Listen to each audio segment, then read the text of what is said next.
ይህ ታካሚ እንግዲህ ምክንያቱ ባይታወቅም በራሱ እጅ በምላጭ ብልቱን መቁረጡ ተሰምቷል። ይሄ የደረሰበት ታካሚ ወጣት ነው። በመጨረሻዎቹ 10ዎቹ እድሜ ክልል ውስጥ የሚገኝ ሲሆን አደጋውን ያደረሰው ያው በራሱ በግል ምክንያት ተነሳስቶ ራሱን ነው በምላጭ ሊቆርጥ የቻለው። ወደ እናንተ ሲመጣ የተቆረጠው የብልቱ ክፍል በምን ተደርጎ መጣ? ከሞተ ሰው ላይ እንዲያርገው ምናምን ይባላልና ህጉ ራሱ ከባድ ስለሆነ ከሳይዝ ጋር በተያያዘ ለምሳሌ ማስረዘም ወይ ውፍረት መጨመር እንደዚሁም ደግሞ በጣም ወፍራም ከሆነ ውፍረቱን መቀነስ ወይ ደግሞ በጣም ረጅም ከሆነ ቁመቱን ማሳጠረስ አይነት ስራ አሁን ላይ በአገራችን እየተሰጠ ነው ወይ? የከንፈርና ላንቃ መሰንጠቅ ህክምና ሙሉ ለሙሉ ነፃ ነው።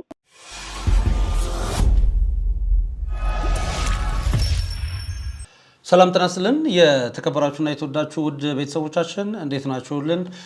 እየተከታተላችሁ ያላችሁት ከኢትዮ ኢንፎ ወደ እናንተ እየደረሰ የሚገኘውን የመረጃ ሰዓታችን ነው። ይህንን ቻናላችንን ሰብስክራይብ ሳታደርጉ እየተከታተላችሁን ከሆነ እባካችሁ ሰብስክራይብ አድርጉ። እንግዲህ በቅርቡ 900 ደርሰን ደግሞ የተለያዩ ፕሮግራሞችን ወደ እናንተ ለማድረስ ብርታት እንዲሆነ ነው ሰብስክራይብ አድርጉ የምንለው። እንግዲህ ያላችሁን ማንኛውንም አይነት ሀሳብ አስተያየት ልታደርሱን ትችላላችሁ። ለማንኛውም ይህን ቪዲዮ ላይክ፣ ሼር ማድረግ እንዳይረሳም።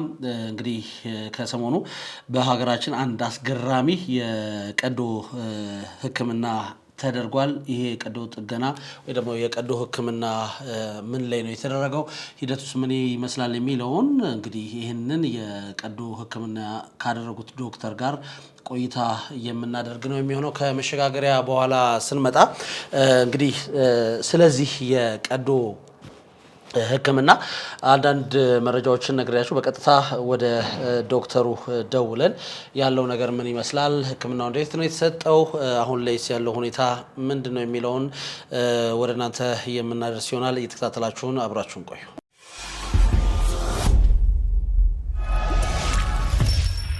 እንግዲህ መግቢያ ላይ እንዳልኳችሁ በኢትዮጵያ ለመጀመሪያ ጊዜ የተቆረጠ ብልት 7 ሰዓታት በፈጀ የቀዶ ህክምና እንግዲህ በአለርት ሆስፒታል መልሶ መገጠሙ ተሰምቷል። ይሄ መረጃ በርካቶች እንግዲህ ተቀባብለውታል።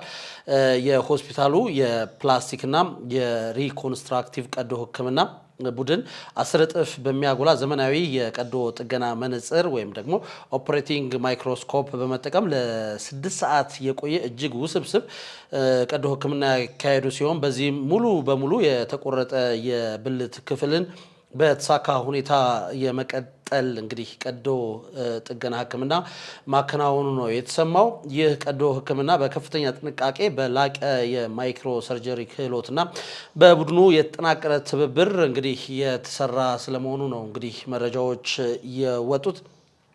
ይህንን ህክምና ያገኘው እንግዲህ ታካሚም አሁን ላይ በጥሩ ማገገም ላይ እንዳለ መረጃዎች ወጥተዋል።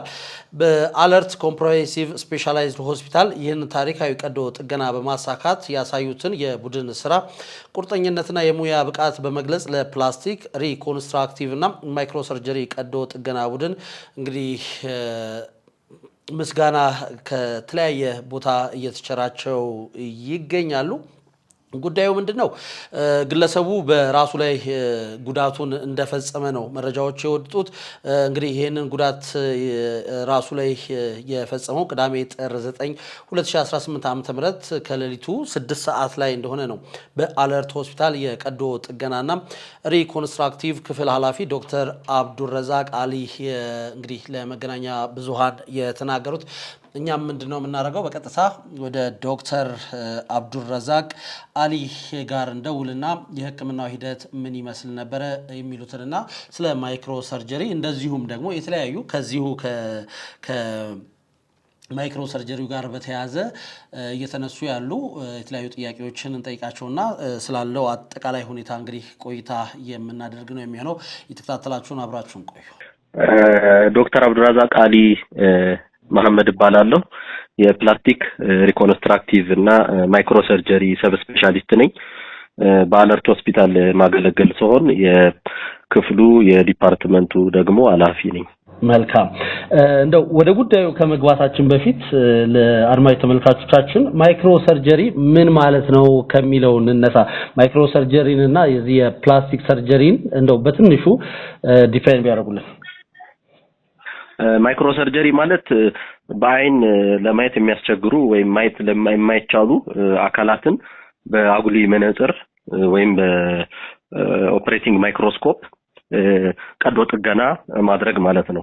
በአብዛኛው ማይክሮ ሰርጀሪ የሚሰራው የደም ስሮች ቀጫጭን የሆኑ በሚሊሜትር የሚለኩ የደም ስሮች ላይ እንደዚሁም ነርቮች ላይ እና የመሳሰሉት ላይ ሲሆን ፕላስቲክ ኤንድ ሪኮንስትራክቲቭ ሰርጀሪ ማለት ደግሞ መልሶ ግንባታ ቀዶ ሕክምና ማለትን ይይዛል። ይህም ለምሳሌ አንድ ሰው የሰውነት አካል ቢጎድል ያንን ቦታ መሸፈን ወይም ደግሞ መስራት ባይችል ለምሳሌ እጅ መጨበጥ ባይችል ያ እጅ መልሶ መጨበጥ እንዲችል እንዲሰራ የሚያደርግ ሙያ ነው።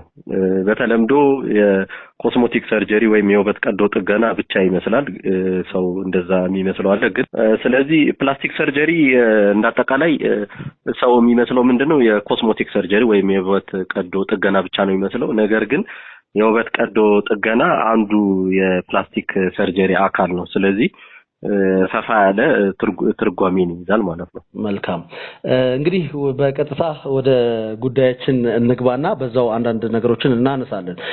እንግዲህ ይህ ግለሰብ እንግዲህ ብዙ ስለ ጉዳት ስለደረሰበት ግለሰብ ብዙ የወጡ መረጃዎች የሉም። ግን አንዳንድ የግድ እንደው ሰው ቢያቀው ተብሎ የሚታሰብ ሐሳቦች ስላሉ እነሱን በማንሳት ወደ ጉዳያችን እንግባ ብዬ ነው።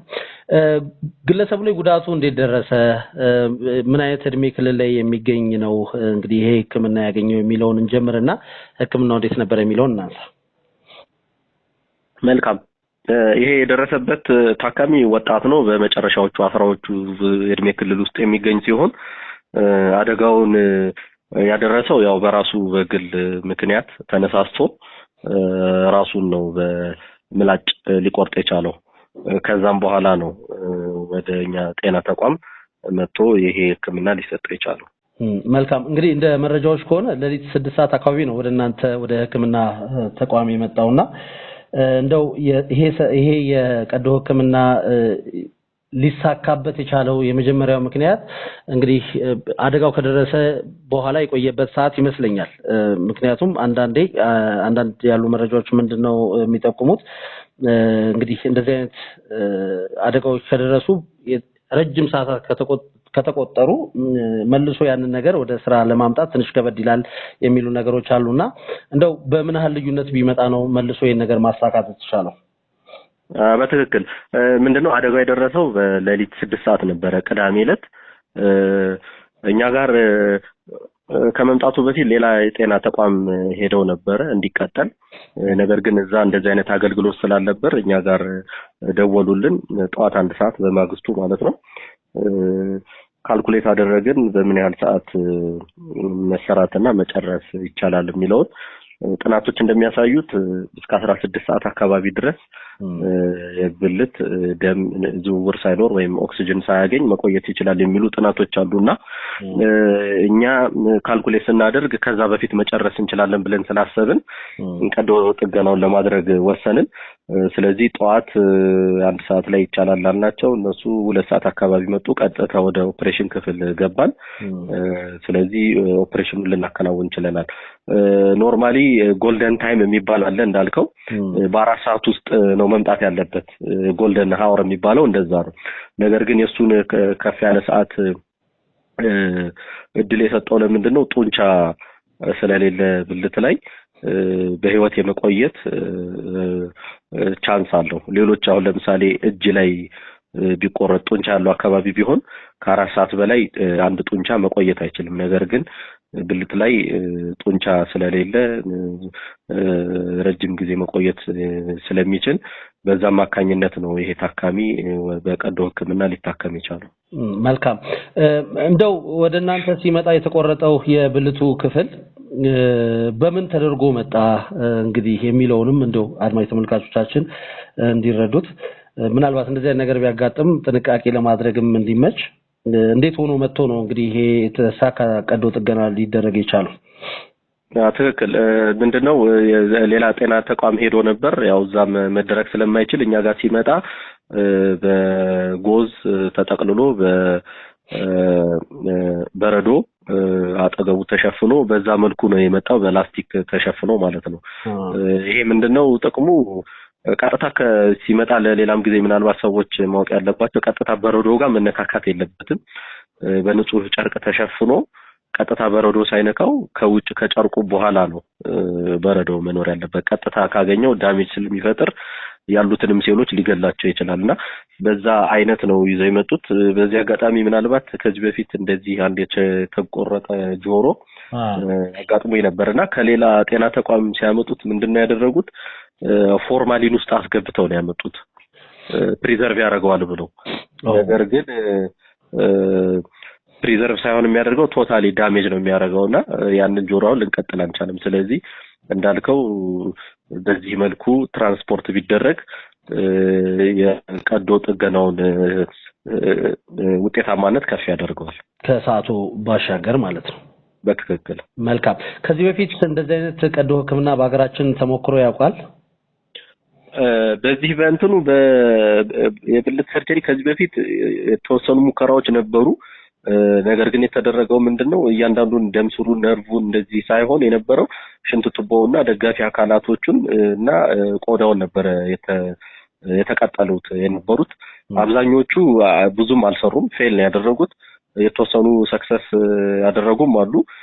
ይሄ የኛን ለየት የሚያደርገው ግን ያው እንደምታውቀው የሰውነት የደም ዝውውር ይፈልጋል። ያንን የደም ዝውውር ነው የመለስ ነው። ተቆርጦ ስለነበር የደም ስሩንም በሚሊሜትር የሚለኩ ናቸው። የደም ቅዳው ወደ 1.8 ሚሊሜትር፣ የደም መልሱ ደግሞ ወደ 3 ሚሊሜትር አካባቢ ነው። ነርቮቹ ደግሞ 1 ሚሊሜትር ናቸውና እያንዳንዱን ተቃቀን የሰውነት አካላትን ያገናኘናቸው መልሰንና በዚህ መልኩ ሲሰራ የመጀመሪያው ነው። መልካም። እንግዲህ አሁን የተደረገው የሕክምና እንትን ጥሩ የሚባል በሀገራችን እንደ መጀመሪያም ሊታይ የሚችል ነውና አሁን ላይ ምን አይነት ደረጃ ላይ ይገኛል ታካሚው? አሁን በመልካም ሁኔታ ላይ የሚገኝ ሲሆን አሁን ሕክምናውን ከኛ ጋር ጨርሶ ቤቱ ሄዷል። ክትትል ላይ ነው የሚገኘው።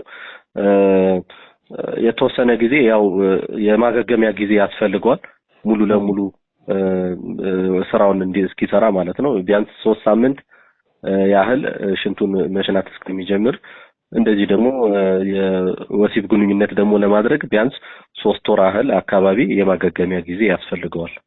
ስለዚህ አሁን እንግዲህ በተፈጥሯዊ መንገድ እንግዲህ ሽንቱን ለመሽናት እንዳሉኝ ከሆነ 3 ሳምንት፣ እንደዚሁም ደግሞ ወሲብ ለመፈጸም ለዛ ብቁ ለመሆን እስከ እሱም 3 ወር ድረስ ነው ሊፈጅ የሚችለው። በትክክል። አዎ፣ እስከዛ ድረስ አይፈቀድም። ይሄን 3 ሳምንት ያው ቱቦ አለው የካቴተር የምንለው፣ ስለዚህ በራሱ ይወጣል። እሱ መሽናት አይጠበቅበትም። ልክ 3 ሳምንት ላይ አይተን ጥሩ መያዙን ስናረጋግጥ ያን ጊዜ እናወጣለትና መሽናት ይችላል።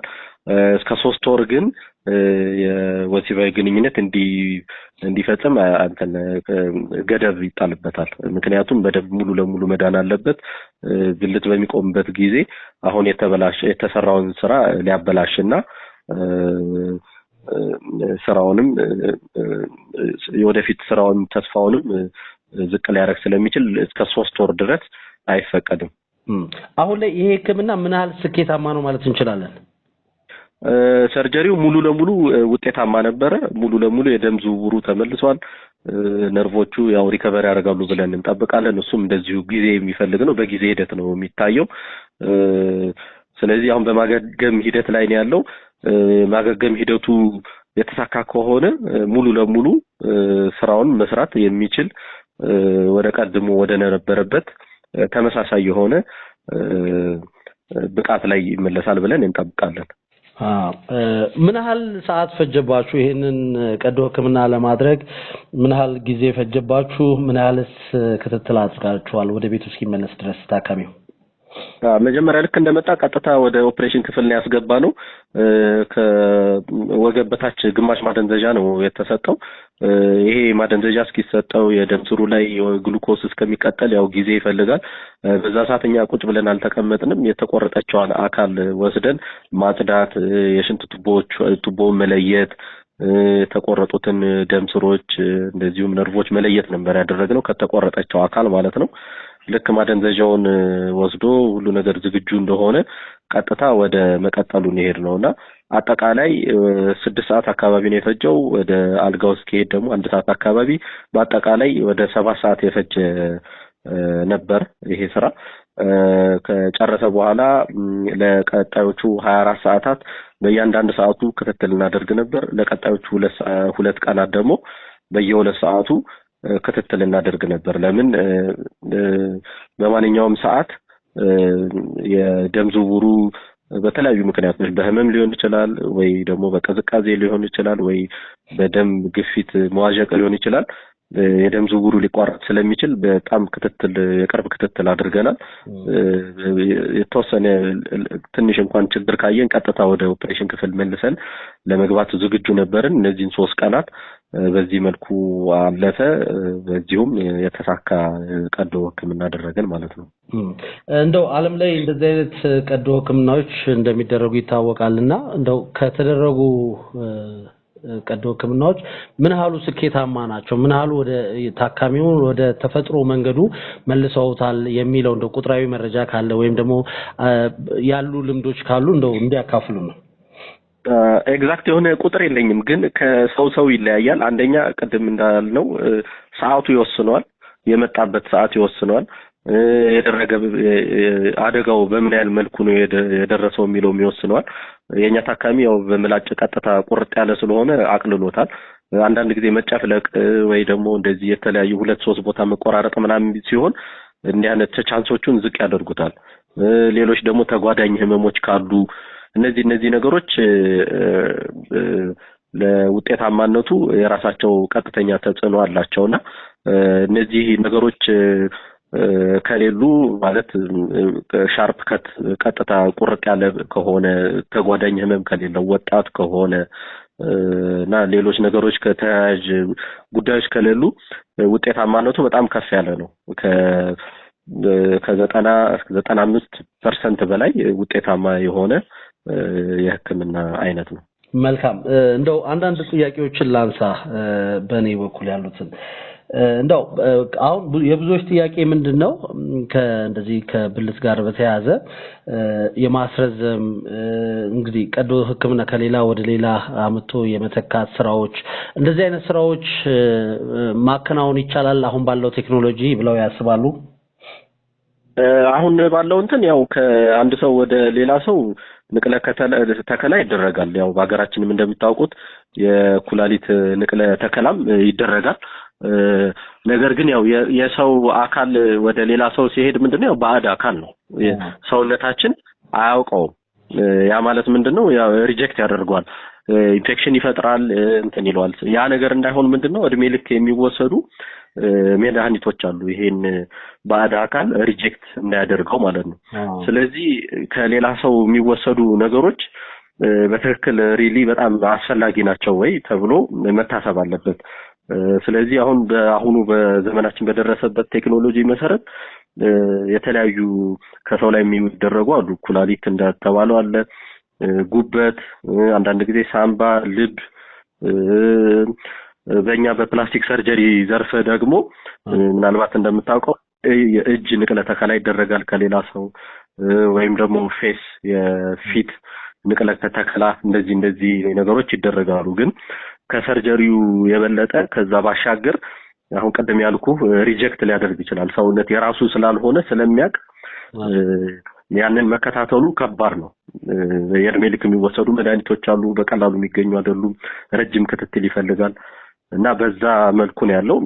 በሀገራችን አሁን ያለው በእኔ እውቀት ደረጃ የኩላሊት ንቅለ ተከላና የአይን ብሌን ንቅለ ተከላዎች እንደዚህ ናቸው እንጂ በሀገራችን ብልትን ነቅሎ የአንድ ሰውን ብልት ወደ ሌላ የማሻገር ስራ በሀገራችን እየተከናወነ አይደለም።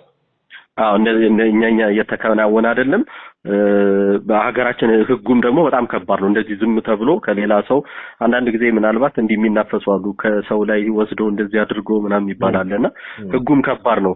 ዝም ተብሎ መውሰድ አይቻልም። ከአንዳንድ ሰው አሁን ከሞተ ሰው ላይ እንዲያርገው ምናምን ይባላልና ህጉ ራሱ ከባድ ስለሆነ ሰው ፈርሞ ፈቅዶ እንደዚህ ነው የሚደረገው። እኔ ባለኝ መረጃ ማለት ነው። አሁን ኩላሊት ሲወሰድ እንደዛ ነውና ከሌላ ሰው ላይ ብልት ወስዶ እንዲህ ማድረግ በህግም አይፈቀድም። እንደዛ አይነት ደረጃ ላይም አልደረስንም። መልካም። ሌላው እዚህ ጋር ተያይዞ የሚነሱ ጥያቄዎች ስላሉ እሱንም ላንሳ ብዬ ነው። ከሳይዝ ጋር በተያያዘ ለምሳሌ ማስረዘም ወይ ውፍረት መጨመር፣ እንደዚሁም ደግሞ በጣም ወፍራም ከሆነ ውፍረቱን መቀነስ ወይ ደግሞ በጣም ረጅም ከሆነ ቁመቱን ማሳጠረስ አይነት ስራ አሁን ላይ በሀገራችን እየተሰጠ ነው ወይ የሚለውን ክሊር እንዲያደርጉልኝ ስለፈለኩ። ትክክል። አሁን እኔ ባለኝ እውቀት ደረጃ ለስንፈተ ወሲብ የሚሆኑ ህክምናዎች አሉ። የሚታወቁ መድኃኒቶችም አሉ። በሳይኮሎጂስቶች እንደዚህ የስነ አእምሮ ሐኪሞች የሚደረጉ ክትትሎች እንደዚህ አሉ። ሳይዝን ማሳጠር መወፈርን በተመለከተ የሚሰሩ ነገሮች የሉም።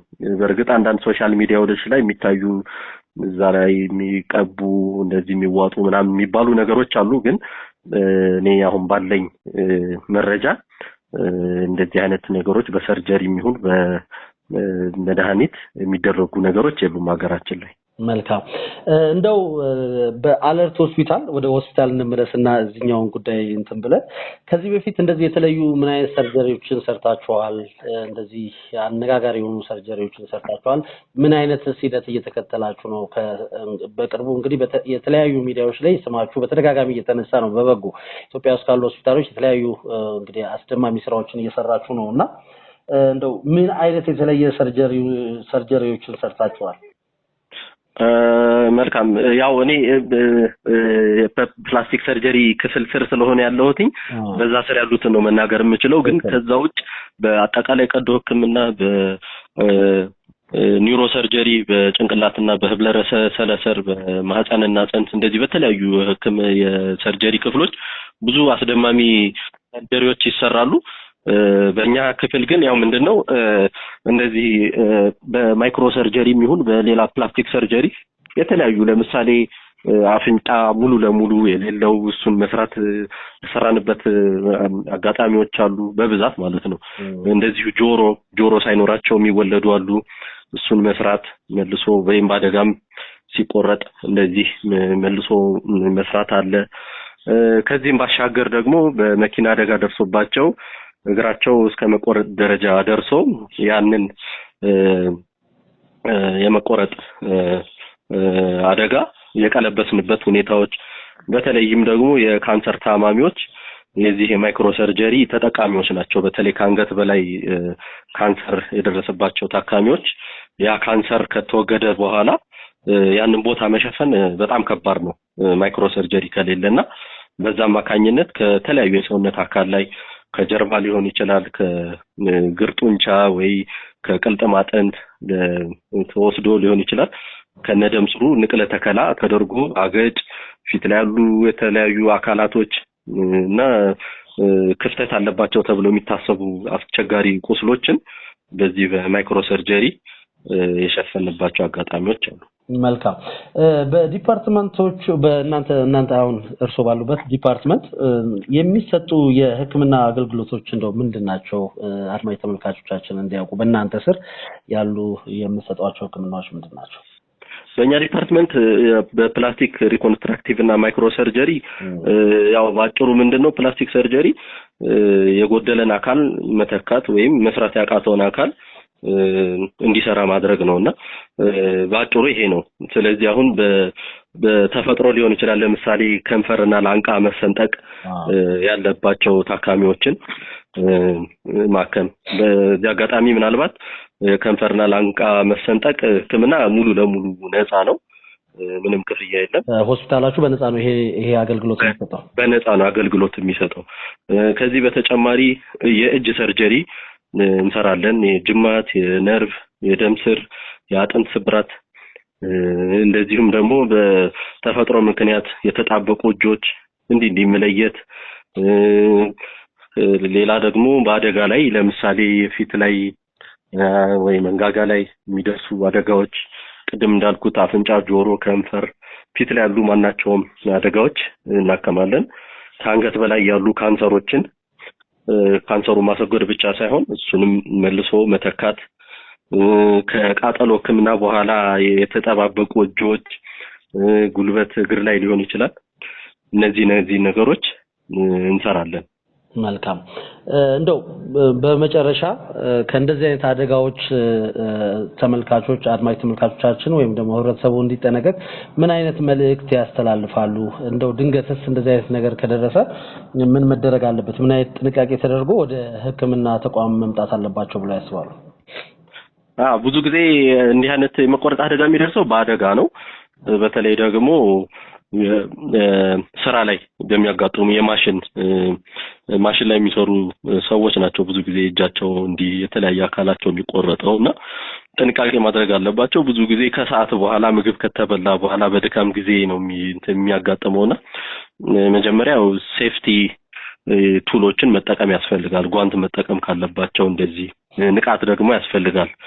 ነቅቶ አደጋ ሊደርስ እንደሚችል አውቆ ጥንቃቄ ማድረግ ያስፈልጋል።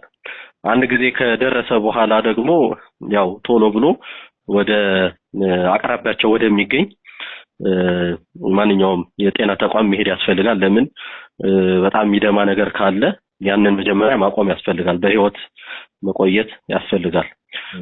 ያን የመጀመሪያ እርዳታ ከተደረገ በኋላ አስፈላጊውን ሕክምና ወደ ተለያዩ ተቋማት ጤና ጣቢያም ከሆነ ያሉት ምናልባት ወደ አስፈላጊው በሪፈራል ሊንኩዌጅ ሲስተም አለ ያው በኢትዮጵያ እንደሚታወቀው።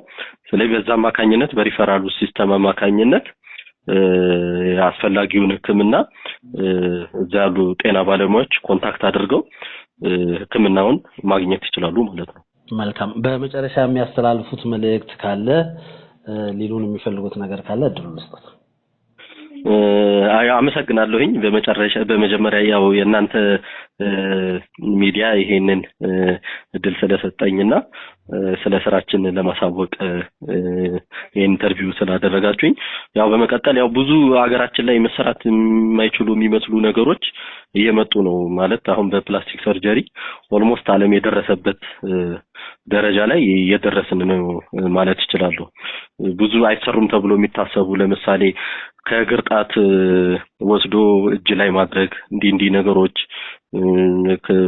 ከዚህ በፊት በካንሰሩ ከፍ ያለ ደረጃ ላይ ደርሷል ላይ ኦፕሬሽን አይሰራም ይባሉ የነበሩ ሰርጀሪዎች እየተሰሩ ነው።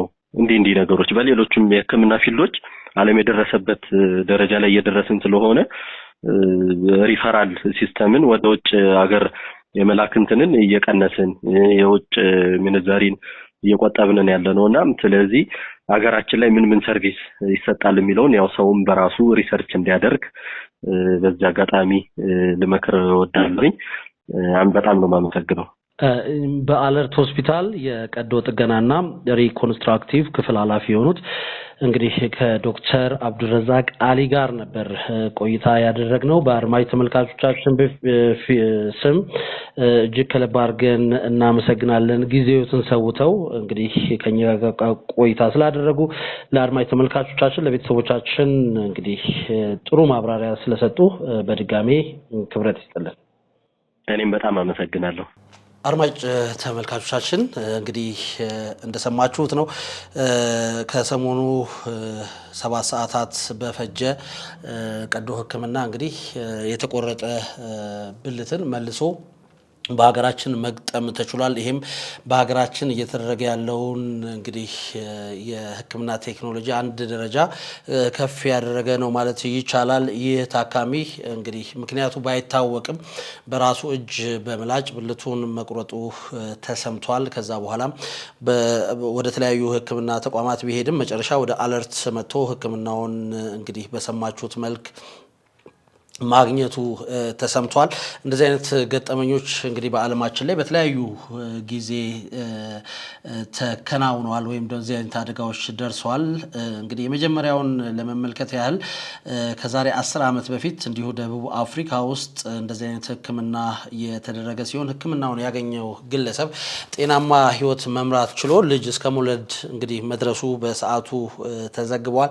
የተቆረጠ የብልት ክፍል መልሶ ቦታው ላይ መትከል እጅግ ውስብስብና እንግዲህ ጥንቃቄ የሚፈልግ የህክምና ወይም የቀዶ ህክምና ስራ ነው። ማይክሮ ሰርጀሪ ሂደቱ ማይክሮ ሰርጀሪ ተብሎ እንግዲህ ይጠራል። በጣም ጥቃቅን የሚባሉ በአይን የማይታዩ ቅድም እንደሰማችሁት የተለያዩ ደም ስሮችና የነርቭ መስመሮችን እንግዲህ መልሶ የማያያዝ ስራን ይፈልጋል። ስለዚህ እጅግ በጣም በሙያው የበቁ ሙያው ላይ እንግዲህ ከፍ ያለ ልምድ ያላቸው ዶክተሮች ናቸው ይህን ስራ እንግዲህ መስራት የሚችሉት። ይህንንም እንግዲህ በሀገራችን በተለይም በአለርት ሆስፒታል ማሳካት በመቻሉ እጅግ በጣም እንግዲህ ደስ የሚያሰኝ ነው። ምክንያቱም በተለያዩ ቀላል ሊባሉ በሚችሉ ህመሞች እንኳን ሰዎች እየሞቱ ባሉበት በዚህ ጊዜ እንደዚህ አይነት ውስብስብ የሆኑ እንግዲህ የቀዶ ህክምናዎችን ማድረግ ደግሞ በሀገራችን መጀመሩ ይሄም አንድ እንግዲህ ይበል የሚያሰኝ ነው። ሀገራችን በህክምናው በቴክኖሎጂው ዘርፍ እየደረሰችበት ያለችውን ደረጃ የሚያሳይ ነው። እንደዚሁም ደግሞ የዶክተሮቻችንንም አቅም እንግዲህ ከፍ ማለቱን የሚያሳይ ነው። ይበል የሚያሰኝ ነው። ቅድም እንደሰማችሁት ነው እንግዲህ ቆይታችን ይሄንን ይመስላል። እየተከታተላችሁን አብራችሁን ስለነበራችሁ እጅግ ከልብ አድርገን እናመሰግናለን። ይህንን እንግዲህ ዩቲዩብ ቻናል ሰብስክራይብ ሳታደርጉ ከሆነ እየተከታተላችሁን ያላችሁት እባካችሁ ሰብስክራይብ አድርጉ። አሁን ላይ ወደ 805,000 በላይ ሰብስክራይበር አለው። ስለዚህ ሰብስክራይብ በማድረግ የደውል ምልክቷን በመጫን ቤተሰብ ይሁኑ እንላለን። እንግዲህ ይህን ቪዲዮ ላይክ፣ ሼር፣ ኮሜንት ማድረግ እንዳይረሳ ማለት እንወዳለን። የኔ ታሪክ ሊነገር ይገባል የምትሉ ታሪክ እና ባለ ታሪክ ካላችሁ ከስር ባለው ስልክ ቁጥራችን እንደዚሁ ደውላችሁ ልታገኙን ትችላላችሁ። እንደዚሁም ደግሞ ከኛ ጋር በአጋርነት መስራት የምትፈልጉ ድርጅቶች ካላችሁ እንደዚሁ በስር ካለው ስልክ ቁጥር ላይ ደውሉልን። እንዲሁም በዋትስአፕ እና ቴሌግራም ልታገኙን ትችላላችሁ ማለት እንወዳለን።